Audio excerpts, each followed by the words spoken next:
논술로 만나는 우리 역사 5권.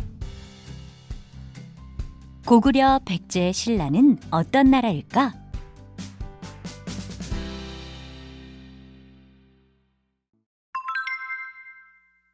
신라는 또 어떤 나라일까? 남산을 넘으니 신라의 수도 서라벌이 한눈에 쫙 펼쳐졌습니다. 사방이 산에 둘러싸인 서라벌은 마치 바둑판처럼 잘 정리되어 있었습니다. 궁궐도 한눈에 보였습니다. 궁궐 문 앞에 이르자 한 관리가 반갑게 다가왔습니다. 안녕하십니까? 사신님을 모실 도리미오입니다. 반갑소. 나는 라마하라하오. 이렇게 멋진 도시는 처음 보았소. 경주가 마음에 드신다니 참으로 기쁩니다. 지금 폐하께서는 회의를 하고 계시니 잠시 궁을 둘러보시면서 기다리시지요. 도림은 나에게 궁궐 이곳저곳을 구경시켜 주었습니다. 소리를 따라가 보니 기술공이 황금을 두드려 무엇인가 만들고 있었습니다. 그들은 황금을 종이처럼 납작하게 만든 후에 그것으로 사슴뿔 모양의 왕관을 만들었습니다. 그리고 새 모양으로 다듬은 옥구슬을 곳곳에 매달았습니다. 옥구슬이 달린 왕관은 크고 화려했습니다. 우리 신라의 왕이 쓰시는 것이요. 보통 때는 금장식이 달린 비단 모자를 쓰시지만 제사나 국가 주요 행사 때는 저 금관을 쓰시지요. 왕께서 돌아가시면 존경과 충성의 상징으로 무덤에 넣어드리지요. 나는 도림의 설명을 들으면서도 금관에서 눈을 뗄 수가 없었습니다. 그 섬세하고 화려한 황금 세공 기술은 내가 다녀본 다른 어떤 나라보다 뛰어났습니다. 비잔티움 제국에서도 그런 것은 보지 못했습니다. 신라 사람들은 정말 황금을 좋아하는 모양입니다. 신라는 그야말로 황금의 나라입니다.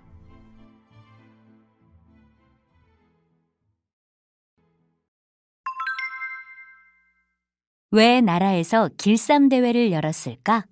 첨성대는 무엇을 하는 곳일까?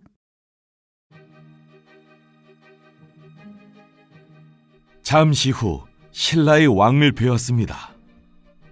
우리 신라에 오신 것을 환영하오. 원래 우리 신라는 한반도 동쪽 끝에 있는 작은 나라였소. 하지만 진흥왕께서 저 남쪽의 가야를 정복하고 북으로는 한강 북쪽까지 땅을 넓혔지요.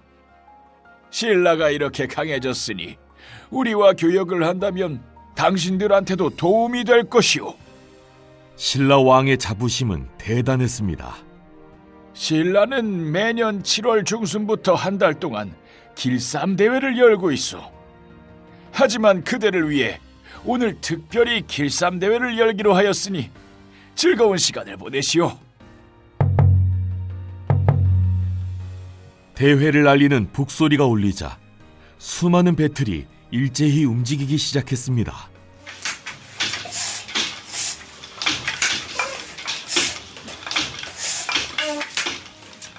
경쾌한 배틀 소리가 마치 악기를 연주하는 듯 참으로 장관이었습니다.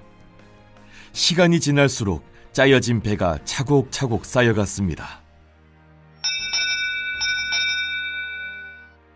어느덧 해가 지고 대회를 마치는 종이 울렸습니다. 승부가 갈리자 진 편은 회소 회소라고 노래하며 이긴 편에게 술과 음식을 대접하였습니다. 모두 함께 먹고 마시며 흥겹게 춤추고 노래하였습니다.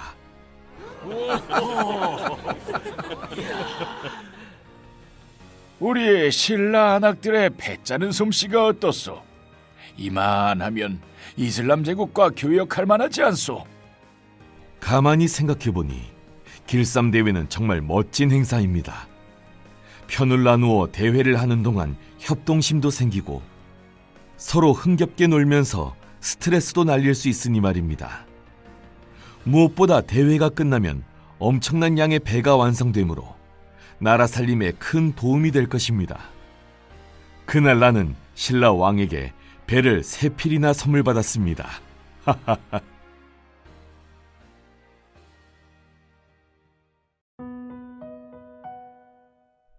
다음 날 나는 경주를 돌아보았습니다. 저것은 무엇이오? 아, 별을 보는 곳입니다. 첨성대라 하지요. 별 구경을 하려고 저런 것까지 지었단 말이오. 단순히 별 구경을 하려는 것이 아니라 별과 하늘의 움직임을 보고 농사를 언제 지을지, 또 나라에 큰일이 일어날지 아닐지 점을 치지요. 별과 하늘을 관찰하려면 높은 산 위에 짓지 않고요.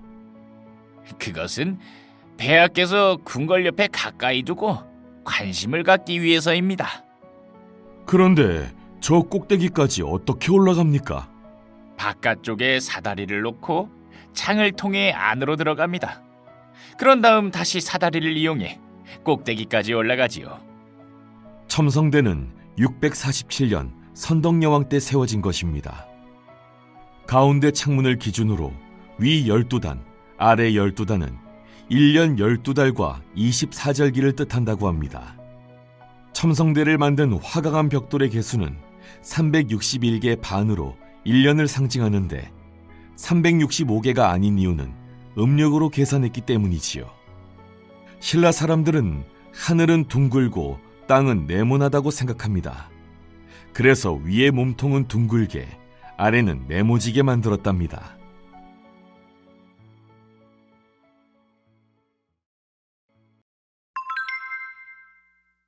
왜 탑 주위를 빙글빙글 도는 걸까? 신라는 누가 건국했을까?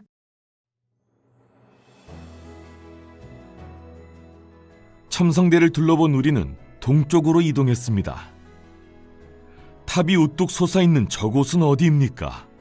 황룡사입니다. 원래는 저 자리에 새 궁궐을 지으려고 했답니다. 그런데 폐하의 꿈에 황룡이 나타나는 바람에 계획을 바꿔서 절을 지었다고 합니다. 그렇소. 한번 가봅시다. 황룡사에 도착하니 어둠이 깔린 탑 주변을 사람들이 무리지어 돌고 있었습니다. 나무아미타불 관세음보살.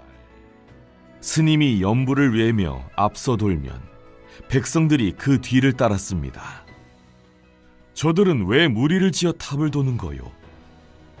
탑돌이를 하는 것이지요. 나라가 평안하기를 빌기도 하고 극락왕생을 빌기도 하죠. 또 아들을 낳게 해달라고 빌기도 하고요. 저마다 소원을 비는 것입니다. 사신님도 한번 해보시렵니까? 대신 나이만큼 도셔야 합니다. 도림과 나는 무리를 따라 탑을 돌았습니다. 새 나라와 좋은 친구가 되게 해주소서. 제가 이 여행을 무사히 마치게 해주소서. 가족의 건강을 지켜주소서. 소원을 빌고 나니 모든 일이 다 잘 풀릴 것 같았습니다.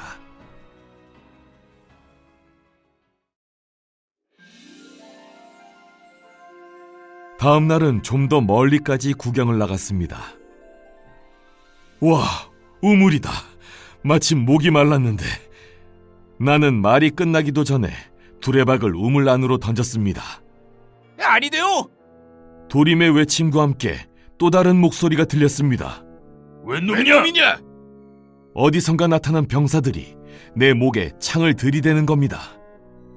나는 순식간에 벌어진 이 상황이 대체 어찌 된 것인지 알 수 없었습니다. 창을 거두라. 나는 예부령 도리민이라. 그제서야 무사들이 창을 거두고 예를 갖추었습니다. 사신님, 놀라셨죠? 무례를 용서하십시오. 이곳은 여느 우물이 아닙니다. 우리 신라의 성지이지요. 성지? 예, 이곳은 우리 신라의 시조이신 박혁것의 거서관께서 태어나신 곳입니다. 도림은 그 병사들에게 물을 가져오라고 이르고는 신라의 건국 이야기를 들려주었습니다. 나는 주몽이 고구려를 세운 이야기와 온조가 나무로 내려와 백제를 세운 이야기를 떠올리며 도림의 이야기에 귀를 기울였습니다.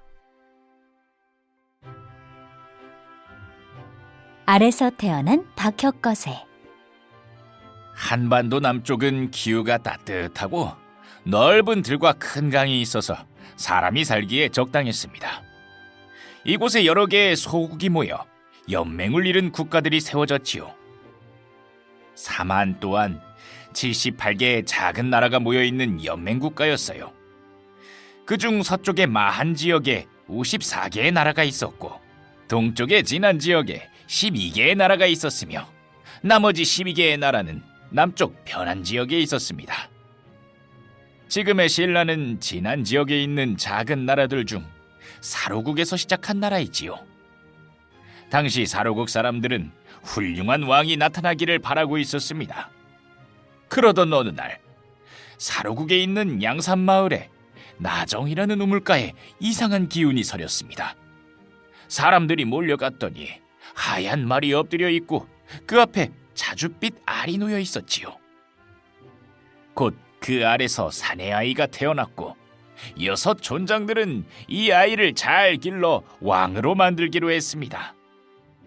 박처럼 생긴 날에서 나왔다고 박이라는 성을, 세상을 온통 밝게 한다는 뜻으로 혁거세라는 이름을 지어주었습니다. 박혁거세가 무럭무럭 자라 13살이 되던 해 사람들은 그를 신라의 왕으로 세웠습니다. 그때가 기원전 57년이었지요. 사람들은 우리 신라가 고구려 백제보다 늦게 건국되었다고 생각하는데 사실은 가장 먼저 건국되었지요. 바다에서 건너온 석탈해. 박혁거세가 신라를 세우고 한참 지난 2대 남해왕 때의 일입니다. 경주에서 가까운 바다에 살던 할머니가 바닷가에 나와 있는데 까치떼가 나타나서 울더랍니다. 그래서 그곳에 가보았더니 낯선 배가 한 척 있었습니다. 못 보던 배인데? 배 안으로 들어가니 커다란 상자가 하나 있었는데 어른 키의 3배보다 훨씬 컸습니다. 상자를 열어보니 안에는 단정하게 생긴 사내 아이와 7가지 보물과 몸종들이 있었습니다. 저는 바다 건너 멀리 있는 나라의 왕자입니다. 제 어머니께서 오랫동안 아이를 낳지 못하다가 그만 커다란 알을 낳았습니다. 사람들은 그것이 나쁜 징조라고 여겼지요. 그래서 커다란 상자를 만들어 나를 그 안에 넣고는 보물과 몸종을 함께 실어 바다 멀리 떠내려 보낸 것이지요. 그러면서 도착하는 곳에서 집안을 이루고 나라를 세우라고 비셨습니다. 말을 마친 뒤 사내 아이는 토암산 위에 올라가 살만한 곳을 찾아보았습니다. 마침 조승달처럼 생긴 봉우리를 발견하고 찾아가 보았더니 그곳은 호공의 집이었습니다. 사내 아이는 속임수를 써서 그 집 주위에 숫돌과 숯을 몰래 묻어놓고는 다음 날 그 집에 가서 말했습니다. 여기는 원래 우리 조상이 살던 집이요. 따라서 이 집은 나의 것이요. 결국 두 사람은 서로 다투었고 관청에서 조사를 받게 되었습니다. 너는 이 집이 네 집이라는 것을 어떻게 증명할 수 있느냐? 그랬더니 사내 아이가 말했답니다. 우리 집은 원래 철기구를 만드는 대장간이었습니다. 잠시 이웃 고을에 나가 있는 사이 저 사람이 차지하였습니다. 땅을 파 조사해 보시면 아실 겁니다. 땅을 파보니 정말 숫돌과 숯이 나왔습니다. 칼을 갈 때 쓰는 돌인 숫돌과 쇠를 녹일 때 쓰는 숯은 모두 대장간에서 쓰는 물건이었지요. 그래서 사내 아이는 집을 차지하고 살게 되었습니다. 남의 왕은 그 아이가 슬기로운 사람이라는 것을 알고 맏공주를 그에게 시집 보냈습니다. 그 후 석탈해는 신라의 4번째 왕이 되었습니다. 옛날 우리 집이다라고 하며 남의 집을 차지했으므로 성을 석시라고 했고 알에서 벗어나 태어났고 상자를 풀고 나왔다고 하여 이름을 탈해라고 지었습니다. 황금상자에서 태어난 김알지. 석탈해가 왕이 되고 몇 년이 지난 어느 날 신성한 계림에서 닭 울음소리가 났습니다. 사람들이 소리를 따라가 보니 하늘에는 자줏빛 구름이 드리워 있고 눈부신 황금 상자가 나무에 걸려 있었습니다. 그 나무 안에서 하얀 닭이 울고 있었답니다. 탈의왕은 직접 그곳으로 가서 상자를 열어보았습니다. 상자 안에는 사내 아이가 누워 있었지요.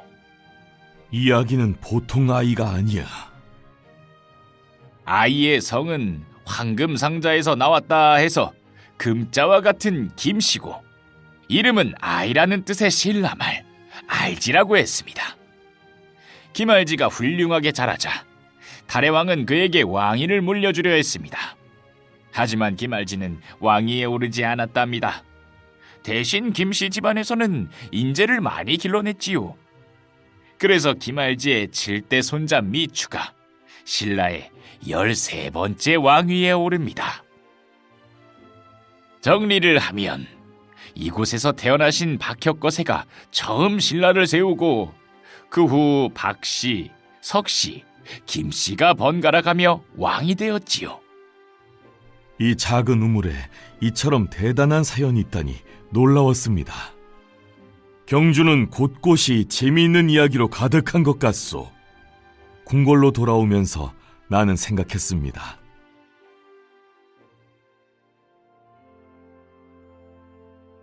고구려의 주몽, 신라의 박혁거세와 석탈해는 모두 알에서 태어났다. 사람이 알에서 태어나다니. 예전에 로마를 세운 왕이 늑대젖을 먹고 자란 아이라고 들었다. 그때도 믿기 어려웠는데 이곳 한반도에서 들은 이야기들도 모두 마찬가지야. 아마도 왕을 좀 더 신비로운 인물로 만들기 위해 그런 것이겠지.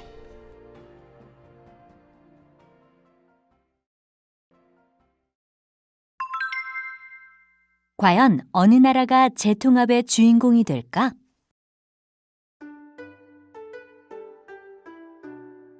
나는 돌아오기 전날 신라의 왕을 배웠습니다. 그래, 신라를 직접 돌아보니 어떻소? 예, 고구려나 백제와는 또 다른 기상이 느껴집니다. 무엇보다 황금 다듬는 기술이 놀라웠습니다. 그래, 이제 그대의 나라로 돌아가는 것이오. 예, 다시 뜨거운 태양이 내리쬐는 사막을 건너야 하겠지요. 바닷길을 이용하면 되지 않소? 그것은 저도 알고 있으나 바닷길이 이곳 신라에도 연결되어 있사옵니까? 그렇소. 여기서 배를 타고 백제로 가면 백제에서 광주에 갔다가 베트남과 수마트라를 지나 스리랑카를 거쳐서 이슬람 제국까지 갈 수 있다오. 올 때보다 훨씬 빠를 것이오. 아, 그렇지. 가는 길에 여유가 있다면 옛 가야 땅에 들러도 좋겠구먼. 가야? 거기가 어디옵니까? 지금은 사라졌지만 우리 신라의 남쪽에 가야라는 나라가 있었다오. 한때는 철의 왕국이라 불릴 정도로 대단히 강성했었지.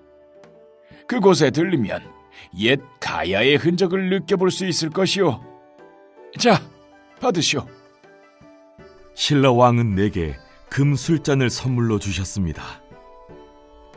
동방 끝에서 가장 먼저 아침을 맞는 땅, 그 안에서 서로 경쟁하며 발전해가는 새 나라, 활기차고 용맹한 사람들이 사는 고구려, 우아하고 아름다운 문화가 숨쉬는 백제, 섬세한 손기술을 가진 신라.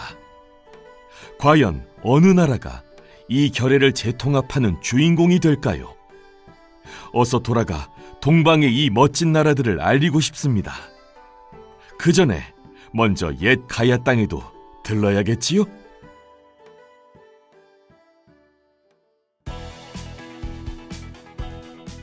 논술로 만나는 우리 역사 5권의 모든 챕터가 끝났습니다.